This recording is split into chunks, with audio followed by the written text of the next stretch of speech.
नमस्कार दोस्तों, आकृतिज वर्ल्ड में आपका स्वागत है। आज मैं आपके सामने एक नई कहानी दहेज प्रथा एक अभिशाप लेकर आई हूँ। हरिया के घर से बराबर रोने धोने की आवाज़ें आ रही थी। ऐसा लगता था जैसे उनके घर में कोई भयंकर तूफान आ गया हो। हरिया की लड़की कलावती पास के गांव में ब्याही थी। उसी का एक खत आया था जिसने इस घर में तूफान ला दिया। रोने धोने की आवाज़ सुनकर गांव के मास्टर जी और ग्राम सेवक सज्जू भैया उनके घर जा पहुँचे। उनके साथ अन्य आस पड़ोसी भी हरिया के घर के सामने जमा हो गए। सज्जू भैया ने हरिया को पुकारा, हरिया, ओ हरिया, क्या बात है? यह रोना धोना कैसा? सज्जू भैया की आवाज़ सुनकर हरिया रोता बिलखता बाहर आया और सज्जू भैया के पैरों पर गिर पड़ा। सज्जू भैया, मेरी बेटी को बचा लो भैया। दहेज के लोभी वे लोग उसे जलाकर मारने पर तुले हुए हैं। मैं कहाँ से लाऊं इतना रुपया? कैसे करूँगा दोनों अनब्याही बेटियों की शादी? देखो भैया, यह खत देखो मेरी बेटी का।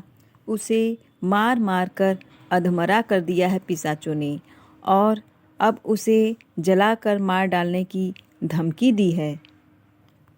सज्जू भैया ने हरिया को उठाया और धीरज बंधाते हुए बोले, घबराओ मत हरिया, सब ठीक हो जाएगा।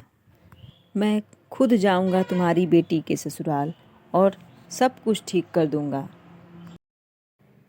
सज्जू भैया ने पत्र पढ़ा। हरिया की बेटी कलावती ने आंसुओं से लिखे इस खत में अपनी मार्मिक आप बीती लिखी थी। दर्दनाक, पीड़ादायक यातनाओं के बारे में पढ़कर तो सज्जू भैया भी नीचे से ऊपर तक एक बार सिहर उठे। दहेज के लोभ में अच्छा भला इंसान पिशाच और कसाई का रूप कैसे ले लेता है? वह क्यों भूल जाता है कि दूसरे की लाडली बेटी जिस तरह बहू बनकर आती है, उसकी भी दुलारी बेटी दूसरे के घर की बहू बनकर जाती है। अपनी बहू पर अत्याचार करते समय वह क्यों भूल जाता है कि ऐसा अत्याचार उसकी बेटी पर भी हो सकता है? सोचते सोचते सज्जू भैया के दिमाग में एक विचार अचानक बिजली की तरह कौंध गया। उन्होंने हरिया से पूछा, कौन से गांव के हैं तुम्हारे समधी? क्या नाम है उनका? हरिया ने आंखें पूछते हुए बोला, लखनपुर गांव में चिरंजी लाल किराना दुकान वाले मेरे समधी हैं सज्जू भैया। सज्जू भैया मुखिया राम प्रसाद को एक ओर ले गए और धीरे से पूछा, मुखिया जी, चिरंजी लाल वही तो नहीं है जिसकी बेटी 1 साल पहले हमारे गांव के बद्री प्रसाद के लड़के महेश से ब्याही थी? राम प्रसाद ने कहा, हाँ सज्जू भैया, यह वही लोभी दरिंदा चिरंजी लाल है। पर अब तुम क्या करोगे? वह तो महालोभी है। उसके कानों पर जू तक नहीं रेंगेगी। अब आप देखते जाइए राम प्रसाद जी, इसका बदला मैं कैसे लेता हूँ। पत्र में हरिया की बेटी ने लिखा है कि अगले शनिवार तक रकम 5,000 नहीं पहुँची तो शाम को मेरी चिता ही सजेगी। यह धौंस चिरंजी लाल ने ही हरिया की बेटी को दी है।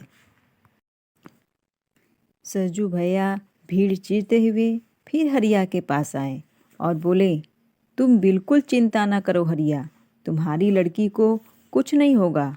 अब रोना धोना बंद करो, मैं सब ठीक किए देता हूँ। यह पत्र मेरे पास ही रहने दो। जाओ, जाकर अपना काम धंधा संभालो। हरिया रोते हुए बोला, सज्जू भैया, बस तुम्हारा ही आसरा है। मैं गरीब 7,000 की रकम तो पहले ही दे चुका हूँ। अब ये 5,000 और कहाँ से लाऊंगा? बस बस, अब सब्र से काम लो, मेरे ऊपर विश्वास रखो। इतना कहकर सज्जू भैया राम प्रसाद के साथ चल दिए। वे सीधे बद्री प्रसाद के घर पहुँचे। बद्री प्रसाद दुकान बंद करके घर के आंगन में आकर चारपाई पर आराम कर रहा था। सरजू भैया ने हरिया की बेटी की दर्दनाक कहानी उन्हें विस्तार से सुनाई। सुनकर बद्री प्रसाद बोला, यह तो बड़ा जुल्म हो रहा है उस पर। सरजू भैया, सच मानो, मैंने अपने महेश के ब्याह में बिल्कुल दहेज नहीं मांगा। जो उन्होंने दिया खुशी खुशी ले लिया। बहू को भी बिल्कुल बेटी की तरह घर में रखा है, और अब यह चिरंजी लाल दूसरे की बेटी पर ऐसा अत्याचार कर रहा है। क्या चिरंजी लाल का लड़का अपनी पत्नी की सुरक्षा नहीं कर सकता? सरजू भैया ने कहा, यही तो उस बेचारी का दुर्भाग्य है। चिरंजी लाल का लड़का व्यापार के लिए बाहर गया है, उसकी पीठ पीछे ही तो यह कांड हो रहा है। खैर बद्री प्रसाद, तुम्हें मेरी मदद करनी पड़ेगी। और सरजू भैया ने बद्री प्रसाद के कान में अपनी योजना बता दी। सुनकर बद्री प्रसाद बोला, ठीक है सरजू भैया, मैं तैयार हूँ। अपने गांव की बिटिया को बचाने के लिए यह काम कौन सा कठिन है। सरजू भैया ने फिर पूछा, पर तुम्हारा लड़का महेश मान जाएगा ना? बद्री प्रसाद ने हंसते हुए गर्व से कहा, सरजू भैया, मेरा बेटा मुझसे बहुत ज़्यादा समझदार है, बस इतना जान लो। बस फिर उसे कल शाम को मेरे पास भेज देना। अब मैं चलता हूँ। सरजू भैया और राम प्रसाद दोनों अपने अपने घरों को चल दिए। चिरंजी लाल के घर में कोहराम मचा हुआ था। वह दहाड़े मार मार कर बद्री प्रसाद और महेश को कोस रहा था। हाय, अधमरा कर डाला जालिमों ने मेरी बेटी को। अरे पिशाचों, ब्याह के बखत तो कैसा ढोंग रचाया कि उन्हें दहेज नहीं चाहिए। दहेज लेना अपने बेटे को बेचना है, और अब पूरे 25,000 की मांग की है कसाईयों ने। मैं क्या करूं? हाय भगवान। चिरंजी लाल की पत्नी राम प्यारी चीखी, अरे करना क्या है? जल्दी से रकम लेकर जाते क्यों नहीं? नहीं तो मेरी फूल जैसी बेटी को जला डालेंगे। जल्दी करो, वरना मेरी मनोरमा मर जाएगी। मैं पहले ही कहती थी कि बहू को न सताओ, लालच में मत पड़ो। मैं भी तुम्हारी बातों में आकर बहू पर जुल्म ढाने लगी। अब देख लो करनी का फल, अपनी ही बेटी पर जुल्म हो रहे हैं। अब जाओ जल्दी, कल शाम तक न पहुँचे तो नहीं नहीं। और वह दहाड़े मारकर छाती पीटकर रोने लगी। चिरंजी लाल तिजोरी से नोट और सामान समेटकर बस स्टैंड की ओर भागा। उसके घर के आगे लगी भीड़ तितर बितर होने लगी। चिरंजी लाल कल्याणपुर गांव शाम को पहुंचा। उसका दिल जोर जोर से धड़क रहा था। बार बार उसकी आंखों के सामने अपनी बेटी की जली हुई देह घूम जाती थी, जैसे चीख चीख कर कह रही हो, बापू मुझे बचा लो। चिरंजी लाल की आंखें डबडबा आईं। तांगे में बैठे बैठे उसने अपना मुंह दोनों घुटनों में छुपा लिया। उसे लग रहा था जैसे भगवान ने दूसरे की बेटी को सताने की यह सजा दी हो। बहू के ऊपर आज उसे पहली बार दया आ रही थी।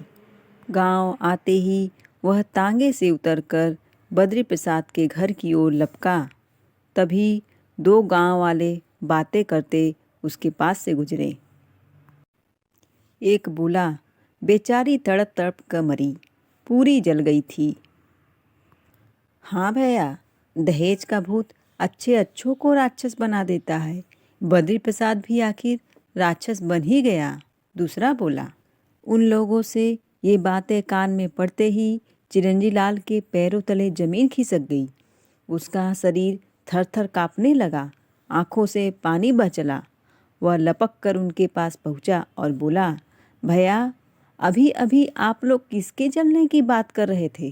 पहला बोला, अरे लाला जी, क्या बताएं, हमारे गांव के बद्री प्रसाद व्यापारी की बहू जलकर मर गई। जलकर मर गई क्या, दहेज के लालच में मार दी गई। अभी अभी उसकी अर्थी उठी है, शमशान घाट जा रहे हैं। नहीं नहीं, ऐसा नहीं हो सकता, मेरी बेटी नहीं मर सकती। हाय मेरी बेटी, मार डाला नर पिशाचों ने। वह मेरी बेटी थी, मुझे ले चलो वहाँ। हे भगवान, जालिमों ने थोड़ी राह भी न देखी। अरे मैं ला तो रहा था 25,000 की रकम। हाय मेरी बेटी। रोते बिलखते चिरंजीलाल को वे दोनों आदमी शमशान घाट की ओर ले चले। चिता धू धू कर जल रही थी और चारों तरफ लोग खड़े थे। भीड़ को चीरता हुआ चिरंजीलाल चिता तक जा पहुंचा। एक ओर खड़े बद्री प्रसाद और महेश को देख वह पागलों की तरह उनकी ओर लपका। अरे बद्री, तूने मेरा इंतजार तो किया होता, मैं तेरी रकम लेकर ही आया था। तूने मेरी बेटी की हत्या की है, मैं तुझे हथकड़ियाँ लगवाऊंगा। हे भगवान, किस पाप की तूने मुझे सजा दी है। तभी भीड़ में से सरजू भैया आगे बढ़े और बोले, हरिया की बेटी पर अत्याचार करते तुम्हें यह नहीं सूझा कि यह भी किसी की लाडली है?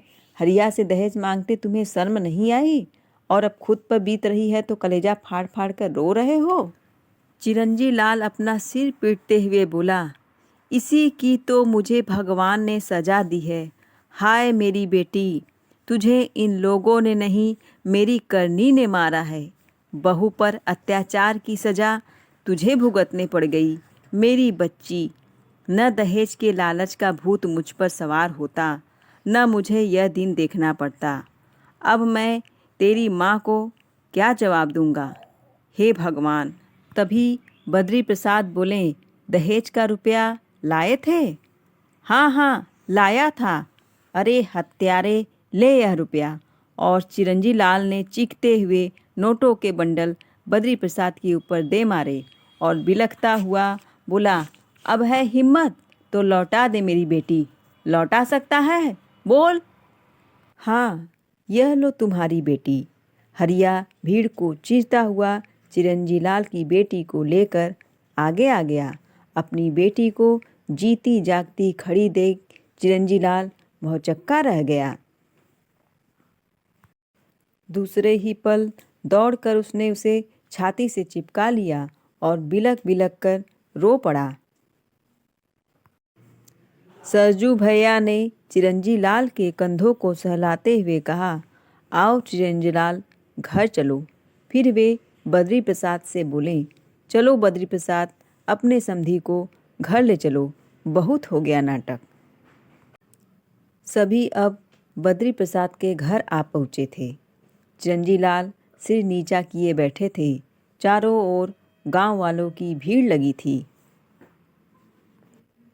सरजू भैया बोले, चिरंजी लाल, देखा अपनी बेटी पर अत्याचार का असर बाप पर कैसा पड़ता है। अब तुम ही सोचो हरिया की क्या हालत हुई होगी। अपने बच्चों को पैसों से मत तोलो, वरना हम सब बच्चे प्यार से, इंसानियत से दूर हो जाएंगे। चिरंजी लाल हरिया के पैरों पर झुक गया और बोला, मुझे माफ़ कर दो समधी जी। धन के लालच में मैंने अपने बच्चों की खुशी में जहर घोलना चाहा था। मैं आज कसम खाता हूँ कि अपने गांव के किसी भी लड़के वाले को न तो दहेज लेने दूंगा और न अपने गांव की लड़कियों की शादी ऐसे घरों में करने दूंगा जो दहेज के भूखे हों। हरिया ने चिरंजी लाल को गले लगा लिया। तभी सरजू भैया हंसते हुए बोले, अरे बद्री प्रसाद, चिरंजी लाल के 25,000 रुपये तो वापस करो। गंभीर वातावरण में हंसी का फव्वारा छूट पड़ा। तो दोस्तों, इस कहानी से शिक्षा मिलती है, दहेज लेना मत समझो शान, इसने ली है बहुत मासूमों की जान। वीडियो को लाइक, शेयर एंड चैनल को सब्सक्राइब करना मत भूलिएगा। धन्यवाद।